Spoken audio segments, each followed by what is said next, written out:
নমস্কার বন্ধুরা, আজকে আমরা এই ভিডিওতে আলোচনা করব বিভিন্ন ব্যাংকের কিন্তু মে মাস থেকে নিয়মের বদল হতে চলেছে। তো বন্ধুরা, আসুন দেখিনি কোন কোন ব্যাংকের তরফ থেকে মে মাসে নতুন নতুন নিয়ম লাগু করা হচ্ছে আর কোন কোন নিয়মের ক্ষেত্রে তা লাগু করা হচ্ছে সেই ব্যাপারে আজকে আমরা জানব। দেখুন, বলা হয়েছে যে মে মাসের থেকে বিভিন্ন ব্যাংকের নিয়মে বদল হতে চলেছে। কি কি বদল হতে চলেছে দেখে নিন, তাহলে আসুন দেখে নিই। দেখুন, তো আছে যে ভারতবর্ষের অর্থনৈতিক ব্যবস্থার নিয়ম অনুসারে চলতি মাসের 1 তারিখ থেকে শুরু হয়েছে 2024-25 অর্থবর্ষ। প্রতি অর্থবর্ষের শুরুতেই ভারতীয় অর্থনৈতিক ব্যবস্থার বেশ কিছু পরিবর্তন আনার চেষ্টা করা হয়।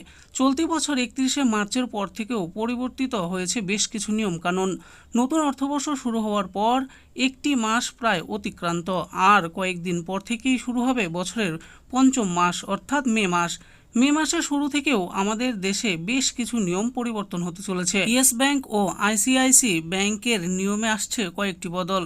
গ্যাসের দামও পরিবর্তিত হতে পারে। দেখে নিন 1 মে থেকে ভারতের অর্থনৈতিক ব্যবস্থার ক্ষেত্রে ঠিক কি কি পরিবর্তন আসতে চলেছে। এরপরে দেখুন, বলা হয়েছে যে এলপিজি গ্যাসের নিয়মে বদল। ভারতের নিয়ম অনুসারে প্রতি মাসের শুরুতে জ্বালানি কোম্পানিগুলি বাণিজ্যিক এবং গার্হস্থ্য গ্যাসের দাম পরিবর্তন করে। সেই অনুযায়ী মে মাসের প্রথম দিনেও গ্যাসের দাম পরিবর্তিত হওয়ার সম্ভাবনা থাকছে। যদিও আর্থিক বিশেষজ্ঞরা মনে করছেন আসন্ন লোকসভা নির্বাচনের আগে রান্নার গ্যাসের দাম স্থির থাকবে। এবার আমরা জানবো ইয়েস ব্যাংকের নিয়মের পরিবর্তনের ব্যাপারে। ইয়েস ব্যাংকের অফিসিয়াল ওয়েবসাইটে দেওয়া তথ্য অনুসারে জানা গেছে, আসন্ন মে মাস থেকে ইয়েস ব্যাংকের সেভিংস অ্যাকাউন্টের ক্ষেত্রে গড় ব্যালেন্সে পরিবর্তন করা হচ্ছে। বর্তমানে ইয়েস ব্যাংকের ক্ষেত্রে প্রো ম্যাক্স সেভিংস অ্যাকাউন্টগুলির ন্যূনতম গড় ব্যালেন্সের পরিমাণ 50,000 টাকা। অ্যাকাউন্ট প্রো এর ক্ষেত্রে ব্যালেন্সের সর্বনিম্ন সীমাটি হলো 10,000 টাকা এবং এতে সর্বোচ্চ 750 টাকা চার্জ করা হয়। প্লাস ইয়েস রেসপেক্ট এসএ এবং ইয়েস এসেন্স এসএ অ্যাকাউন্টগুলির সর্বনিম্ন গড় ব্যালেন্সের সীমা 25,000 টাকা এবং সর্বোচ্চ চার্জ হলো 750 টাকা।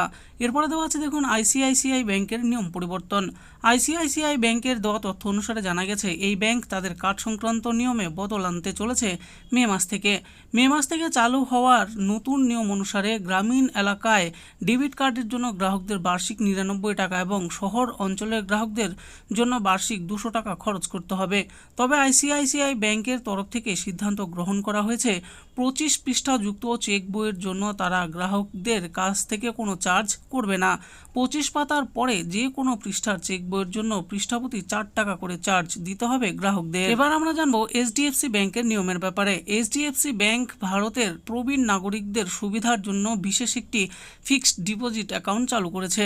এই স্কিমে মেয়াদ দেওয়া হয়েছে 10ই মে পর্যন্ত। এই ফিক্সড ডিপোজিটের মাধ্যমে প্রবীণ নাগরিকরা 5 কোটি টাকা পর্যন্ত জমা করতে পারবেন এবং 0.75% বেশি সুদ পাবেন। 5 থেকে 10 বছর মেয়াদি ফিক্সড ডিপোজিটের জন্য এক্ষেত্রে প্রবীণ গ্রাহকদের 7.75% হারে সুদ দেওয়া হবে। তো বন্ধুরা, দেখে নিলেন আজকে আমরা এই ভিডিওতে আলোচনা করলাম 1 মে থেকে কিন্তু আমাদের ব্যাংকের কিছু নিয়মের ক্ষেত্রে পরিবর্তন আসতে চলেছে। তো কোন কোন ব্যাংকের ক্ষেত্রে কোন কোন নিয়ম পরিবর্তন হতে চলেছে সেই ব্যাপারেই আমি ভিডিওতে আলোচনা করেছি। আশা করি ভিডিওটি আপনাদের ভালো লেগেছে। আর এই ভিডিওটি যদি আপনাদের ভালো লেগে থাকে তাহলে অবশ্যই একটি লাইক করবেন। আরও এরকম নিত্য নতুন স্কিম ও আপডেট সম্পর্কে জানার জন্য আমাদের এই চ্যানেল গভর্নমেন্ট স্কিম প্রো চ্যানেলটিকে অবশ্যই সাবস্ক্রাইব করবেন। আর এই ভিডিওটি দেখার জন্য আপনাদের সকলকেই অসংখ্য ধন্যবাদ।